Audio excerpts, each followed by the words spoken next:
Andaikan kita setelah berwudu memegang tai cecak, maka hal yang harus kita lakukan adalah tinggal diri kita membasuh tangan kita yang terkena najis tersebut. Adapun wudu tidak perlu diulangi. Kenapa demikian? Karena wudu tidak batal dengan sebab kita pegang tai cecak tersebut.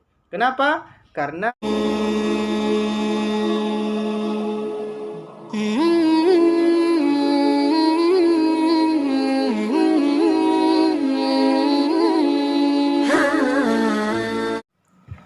Bismillahirrahmanirrahim. Assalamualaikum warahmatullahi wabarakatuh. Pada kesempatan yang mulia ini kita akan coba membahas tentang di manakah perbedaan antara hadas dengan najis. Tentu pertanyaannya, kenapa pembahasan itu kita bahas pada kesempatan yang mulia ini? Tentu jawabannya dikarenakan ketika saya melihat daripada YouTube, kemudian di bawahnya ada komentar-komentar teman kita, yang kadang-kadang ada sebagian teman kita tidak bisa membedakan di mana kedudukan najis dan di mana kedudukan hukum hadas. Ya, InsyaAllah pada kesempatan yang mulia ini kita akan membahas semampu saya. Jadi untuk pertama kali kita harus tahu bahwa hadas dan najis itu beda. Hadas dan najis itu beda.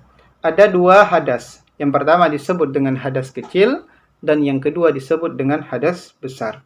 Hadas besar itu cara melaksanakan agar sah kita melaksanakan ibadah itu mesti dengan diwajib. Adapun hadas kecil ini agar kita bisa melaksanakan ibadah tentu jalannya adalah dengan kita berwudu. Ini dengan kita berwudu. Berarti yang dikatakan dengan hadas kecil adalah tak kala kita tidak ada wudu pada tubuh kita, maka kita disebut orang yang berhadas hadas kecil. Ketika kita sudah mengambil wudu, pertanyaannya, apa saja yang dapat membatalkan wudu? Apakah najis termasuk hal yang membatalkan wudu? Tentu jawaban tidak. Adapun hal-hal yang membatalkan wudu, yang pertama keluar sesuatu daripada dua jalan. Bagian depan, bagian belakang keluar setelah kita berwudu, maka itu dapat membatalkan wudu. Kemudian bersentuhan antara kulit laki-laki dengan perempuan yang tiada lapik, itu pun akan membawaki kepada batal wudu. Yang ketiga, tidur yang tiada tetap pada tempatnya. Dan ada beberapa perkara lain yang dapat menyebabkan batalnya wudu. Kemudian, adapun najis itu tidak membawaki kepada batal wudu, akan tetapi najis itu membawaki kepada batal sembahyang. Beda antara hadas dengan najis. Hadas yang pertama dia membawaki kepada batalnya wudu, yang kedua dia membawaki kepada batal sembahyang. Tetapi najis tidak. Najis yang pertama bila kita terkena najis itu tidak membawaki kepada batalnya wudu, akan tetapi dia membawaki kepada batal sembahyang. Andaikan kita setelah berwudu memegang tai cecak, maka hal yang harus kita lakukan adalah tinggal diri kita membasuh tangan kita yang terkena najis tersebut. Adapun wudu tidak perlu diulangi. Kenapa demikian? Karena wudu tidak batal dengan sebab kita pegang tai cecak tersebut.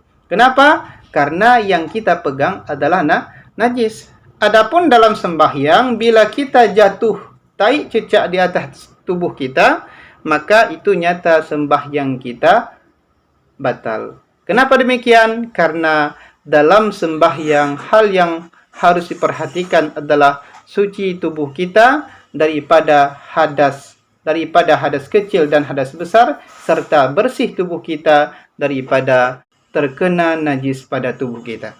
Maka beda antara hadas dengan najis. Hadas yang pertama dia membatalkan wudu, yang kedua dia membatalkan sembahyang. Sedangkan najis itu yang pertama dia tidak membatalkan wudu dan dia membatalkan sembahyang. Mungkin itu sekilas pembahasan yang kita sampaikan pada kesempatan yang mulia ini. Semoga ada manfaat bagi kita semua. Wallahu a'lam bissawab. Assalamualaikum warahmatullahi wabarakatuh.